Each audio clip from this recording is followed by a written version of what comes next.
Hello, my wonderful, beautiful friends. Guys, welcome back to our channel. In this episode, brace yourselves because what I'm about to share will leave you in disbelief. Prepare for an exhilarating lineup, and don't forget to subscribe so you don't miss out on these jaw-dropping stories. Now, let me set the stage for this tale. It was a momentous occasion for me, as it was the first time I encountered the sheer audacity of people getting irate at someone who doesn't even work there. Picture this. It was about a year ago, and I found myself in a tech store, bundled up in thick winter clothing. The sales team, on the other hand, was sporting white button-down short-sleeve shirts adorned with the company logo.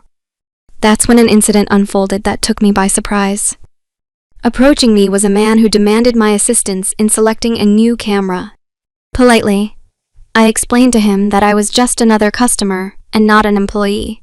However, I assured him that I could fetch one of the actual employees for help, considering I had a few friends working there. Astonishingly, this response triggered the man's anger. He began berating me, unleashing a barrage of accusations. "Typical," he exclaimed. "Nobody knows anything. It's not my department. It's somebody else's problem. It's always excuses from you people. Everyone's useless nowadays." His sudden tantrum bewildered me, and I couldn't fathom why he doubted my words. Despite my confusion, I couldn't help but find the situation absurd, and a chuckle escaped my lips as I attempted to explain, once again, that I didn't work there. I mean, just look at my attire. Surely it's a colossal misunderstanding that we can sort out, right? But the man paid no heed to my reasoning. He continued his tirade, shouting profanities, expressing his outrage, threatening to report me, and warning of the consequences I would face. At this point, my composure wavered, and laughter consumed me. The sheer madness of it all was too much to handle. Eventually, the man stormed out of the shop, leaving behind a trail of threats and vowing to tarnish the store's reputation with scathing online reviews. He even threatened to report the incident to my superiors. A few days later, one of my friends who worked there contacted me, revealing that the man had lodged an official complaint, demanding my termination. If I had been in OV's shoes, I might have been tempted to retort, and tell the man not to bother seeking my dismissal because I would quit willingly. I'm dumbfounded, guys. How could he mistake someone in a vest for an employee? Do some people randomly select customers to fill in for absent employees? I simply cannot comprehend the man's mindset. Now, let me provide you with some backstory. I'm an Asian female in my 40s, adopted at birth by white parents in the US. As a result, I do not speak any Asian languages. However, over the past decade, I've made an effort to connect with my roots, often frequenting Asian supermarkets. It was on one such occasion that this story unfolded. I found myself gazing at the fish and meat section, which, if you've never been to an Asian supermarket, tends to be quite extensive and diverse. I went to the Asian supermarket with the intention of buying some food and enjoying a show of butchers skillfully handling meat. As I stood near the display of large cans, observing the fishmongers expertly deboning a massive fish, I noticed a pair of non-Asian women staring at me. Assuming they wanted access to what I was leaning on, I politely asked, "Oh, I'm sorry. Do you need these?" Woman number one responded, "Do you speak English?" Now, it's worth mentioning that my initial words to them were in English. For a brief moment, my mind froze, giving the second lady an opportunity to interject. She thought speaking louder and slower might help me understand better. Turning to her friend, she remarked, "I know how to talk to them." Then, addressing me, she said, "Can you help us?" I replied, "I don't work here, but what do you need?" Woman number one expressed her desire for shrimp chips, while making exaggerated hand gestures. Understanding their request, I directed them, saying, "Oh, I know where those are. They're in the second aisle, towards the doorway." At this point, the two ladies seemed to have concluded that I didn't comprehend English. Consequently, they started discussing me in front of me. Lady number two uttered, "What a keys. She's not even going to show us where they are." Meanwhile, lady number one commented, "What can you expect from lazy employees? Didn't you see her standing there doing nothing?" Finally, my brain completed its error check and rebooted, fueling my anger. I couldn't hold back any longer and retorted, "Excuse me? I don't even work here, and you come up and start yelling at me." The two women stared at me as if I had sprouted an additional head. Lady number 1 responded, "Well, how should we know? You all look like you work here." Her friend added, "You need to learn English." I don't know what expression crossed my face, but I started walking towards them with a fiery determination. In that split second, they turned around and hastily retreated. Just like that, it was as if someone had pressed the play button, and everything returned to its previous state. Honestly, guys, can you believe how dumb and entitled those women were? It was absolutely ridiculous how rude and condescending they were towards OP, even though she was speaking English perfectly. And let me tell you, I despise it when people resort to speaking slower and louder. I used to work with this moron who did that to a Polish coworker just because he had an accent. It was excruciatingly painful to witness. The guy would say things like, "Good morning. Did you have coffee and donuts yet?" Yum. Donut. Treating a grown adult as if they were a 3-year-old. And let me clarify, guys. The Polish guy wasn't fluent in English, but he could understand perfectly fine when spoken to at a normal speed. Some people are just unbelievably ignorant and dense. Now, let me take you back to the day when I met my family at one of my favorite restaurants.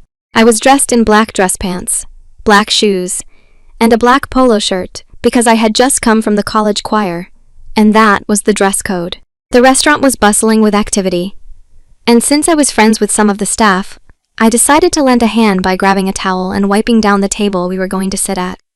As I was doing this, my friend, who was on the service side of the counter, spotted me, and we exchanged a few words. I handed her the towel so she could toss it in the bucket. Then, as I started making my way back to my family, it happened. A lady said, "Excuse me." At that moment, I didn't realize she was addressing me. I didn't know her, and my focus was on the upcoming meal and seeing my family. The woman persisted, repeating, "Excuse me, excuse me." Then she forcefully slammed her hand on the table and proceeded to walk in front of me, capturing my image with her phone.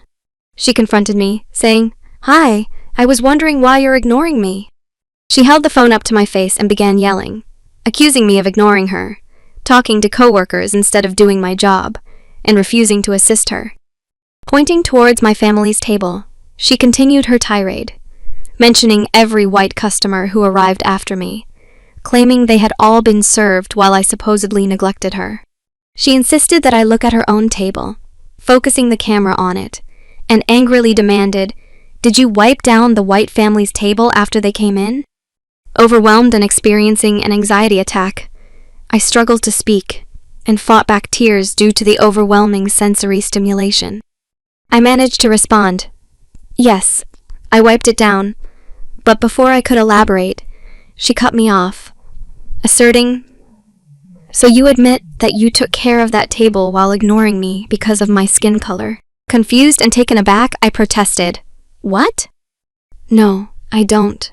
Once again, she interrupted me, claiming, "I'll be sending this video to the owners tomorrow. You've picked the wrong person to mess with." At this point, I was sobbing, overwhelmed, and terrified. I desperately didn't want to be a part of her video, attempting to shield my face. She shouted at me, accusing me. "Oh, now you're trying to hide." "Now that I'm holding you accountable for your actions, I want your name right now." It's important to note that all of this unfolded within a minute, leaving me with no time to react. Fortunately, my friend noticed the commotion and quickly approached the manager. The woman directed her anger towards him, thrusting the phone in his face and insisting that he fire me for racial discrimination. She threatened to escalate the situation, vowing to send the video to higher authorities and have the entire restaurant shut down due to racism. Throughout her tirade, she persistently demanded my name, growing increasingly agitated when the manager struggled to respond. She escalated her screams, demanding my name and expressing her anger more fervently.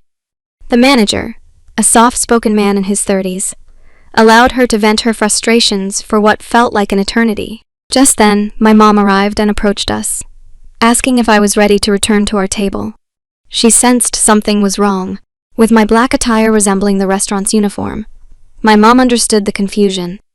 Locking eyes with the upset woman, who was still filming, my mom calmly said, "Excuse me, this is my daughter.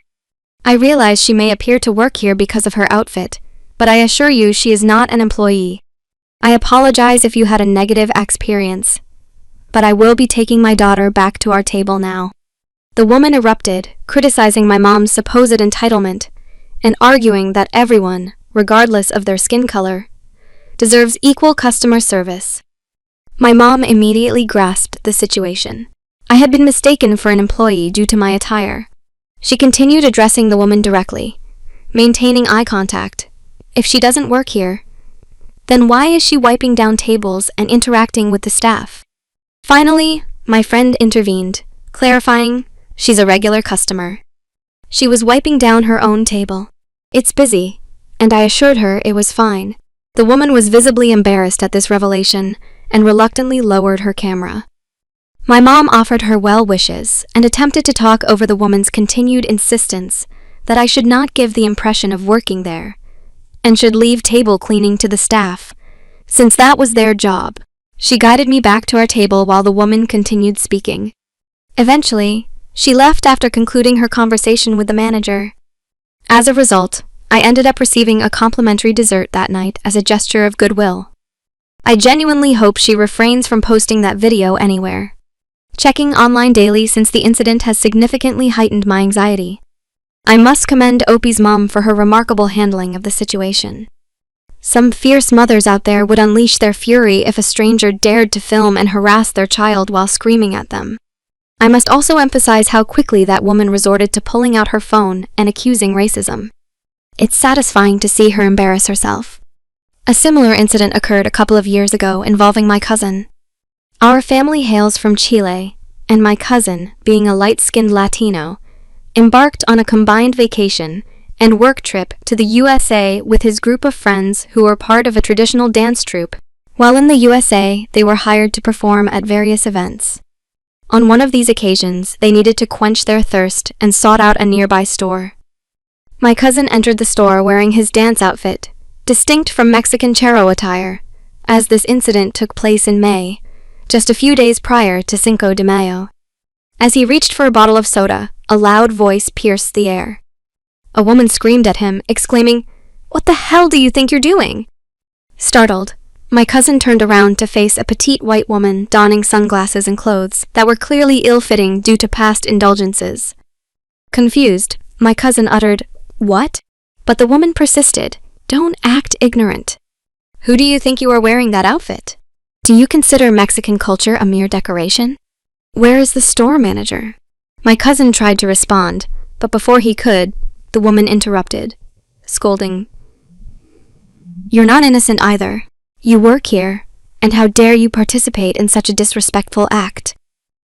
Give me your name immediately. I will report you and this store to corporate." Naturally, the woman's loud outburst attracted a small crowd, and Karen continued berating my cousin on racism, cultural appropriation, Mexico, and even delving into politics. By this point, my cousin's anger had ignited. He needed to return to the stage soon, so he interjected and, in broken English, declared, "I'm not Mexican. I'm Chilean. Mexico isn't the sole country in Latin America. You're ignorant. This is my culture, and if you're so racist that you can't tell the difference between Latino culture and another culture, that's not my problem. Now, get out of my way. I need to pay for my drink because I don't work here. If you stop being so ignorant, go to the cultural center and pay to see our culture, which is where I do work." After that, he left, screaming Chilean insults at her. One would think that the part about not working here and mentioning the cultural center would bring some sense into her head. But no. She decides to double down on her stupidity. My cousin paid for his drink, but he was detained by security at the door because Karen reported that a man in a Mexican suit had attacked her. She demanded that he be arrested and fired from his job. My cousin was running out of time to get back on stage, and security wanted to review the surveillance footage before involving the police. However, the woman refused to let them check the cameras and insisted on my cousin's immediate arrest. The problem was that they needed the store manager, who happened to be out for lunch, to access the camera footage. Thankfully, a few witnesses who had seen the entire incident informed security that her claims were false. It turned out that my cousin had not attacked her at all. As a resolution, my cousin received a gift card for the inconvenience caused, and the woman was permanently banned from the supermarket due to her repeated disruptive behavior. I just want to emphasize that Karen doesn't need to police everything, especially when it comes to a culture she isn't a part of. It's terrifying how she tried to falsely accuse the OP's cousin of assault in an attempt to get him arrested. It's genuinely unsettling to come across numerous posts where people resort to such tactics when they don't get their way. Oh, don't bother with the cameras. Just arrest him and take my word for it that he attacked me. This actually happened about a week ago. So, I live in Florida, where the shoppers at Walmart range from your typical suburban folks to those straight out of a Jerry Springer episode. Another thing to note is that I despise shopping in large, crowded places. It's also important to mention that I have bipolar disorder and PTSD due to a difficult childhood. I'm actively seeking help, taking medication, and making progress, just so you know. Anyway, let's get to the story. On that day, I was at Walmart, browsing for a new reading lamp. I have no idea how or why, but before I know it, this elderly woman has grabbed my arm and is forcefully pulling me down the aisle. I may be short, but my days working in a warehouse have given me a sturdy build, so I plant my feet firmly and shout, "What the hell are you doing?"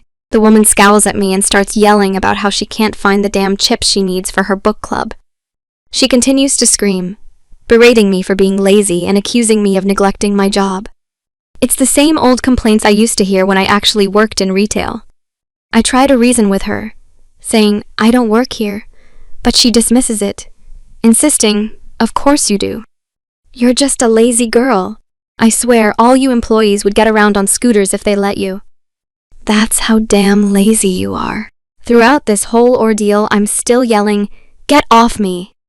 But the woman retorts, "I wouldn't have to drag you around if you and your colleagues did your job. You're lucky I'm not asking for your manager. Now show me where the chips are." She continues her attempt to drag me while screaming at the top of her lungs. This triggers a level of rage that can only be described as primal. I grab her arm and forcefully throw her off me, causing her to collide with a nearby shelf. I can't recall the exact words, but I remember shouting at the top of my lungs and trembling uncontrollably. PTSD can make you react like a cornered animal, and I know I must have scared a lot of people.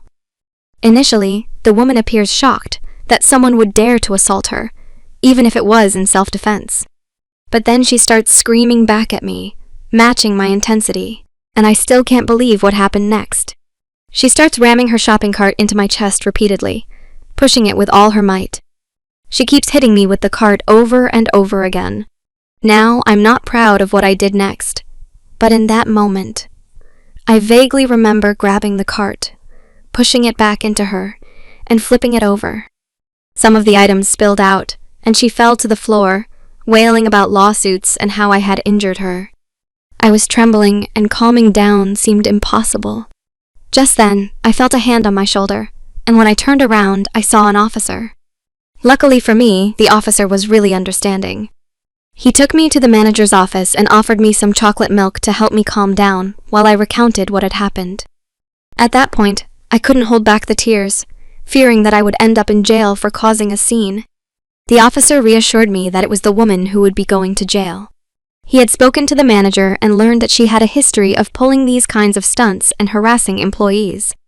So, as crazy as it may sound, my outburst had actually been helpful. Not for me, though.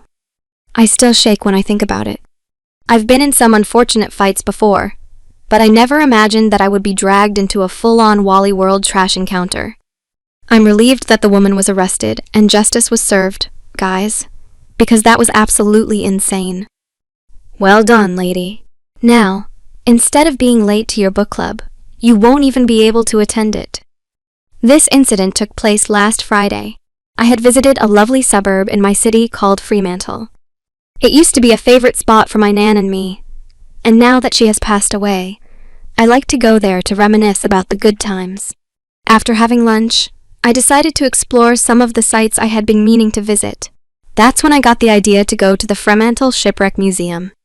It had been years since my last visit, and I thought it would be nice to refresh my memories of the place. So, I entered the museum, exchanged a few words with the clerk, and made my way to the exhibits. While I was looking at the various displays, I heard the doors open, and a lady entered with her grandson. I continued observing the skeleton I was examining, quietly listening to the kid, who was around 8 years old, express amazement at the exhibit. As I listened, I could sense that the lady was trying to explain things to him, but it was clear that she wasn't entirely confident about the historical details of the shipwreck. Feeling that I could be of assistance, I approached them and said, "Hey, I'm quite a history enthusiast. Would you like me to help you both with some of this?" The grandma responded with gratitude, saying it would be wonderful, while the kid seemed pleased. He asked me if the piece of the ship on display was from the actual vessel. I replied, "Yes, it is." "That was the only piece that was able to be recovered from the reef," I explained. The kid, curious about what happened to the ship, eagerly awaited my response. I delved into detailed explanations, occasionally suppressing a chuckle as I recounted the story. The tale of the Batavia wreck is undeniably horrifying. It stands as Australia's bloodiest shipwreck. However, as I approached the parts involving murder and the gruesome events that unfolded, I noticed a slight tension in my grandmother's face.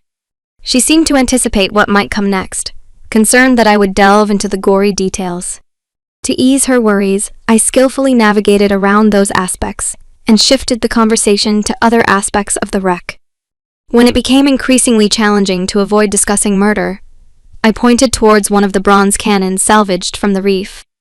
I asked the kid if he would like to learn about how the cannon worked. The grandmother visibly relaxed, and we delved into a discussion about cannons in maritime history. After about 45 minutes of engaging conversation, they expressed their desire to explore another exhibit. I bid them farewell and proceeded to explore a different exhibit myself. As I exited the exhibit and prepared to leave, a clerk approached me. She inquired if I was the person who had assisted the lady with the child, to which I responded affirmatively. We engaged in a lengthy conversation, during which the clerk chuckled and revealed that the lady had mentioned her enjoyment of the Batavia tour guide. The clerk found this perplexing since there were no tour guides for the Batavia exhibit. The lady seemed momentarily confused, but still expressed her satisfaction before departing. The clerk and I shared a laugh about the incident and continued our discussion on history. It was a delightful and fulfilling day all around. While I thoroughly enjoy reading about the outrageous current stories, I equally cherish heartwarming tales where individuals take the time to help others. It's truly wonderful that OP provided such an enjoyable experience for the 8-year-old kid. It brings a smile to my face. As we conclude today's stories, my friends, I want to emphasize that I don't work here, ladies and gentlemen. If you enjoyed today's stories, please give them a thumbs up, and if you're not subscribed, consider subscribing so you don't miss out on these incredible tales. If you missed the last episode on the channel, I'll provide a link right here. Make sure to check it out if you haven't already. I will see you in the next one. We appreciate your support.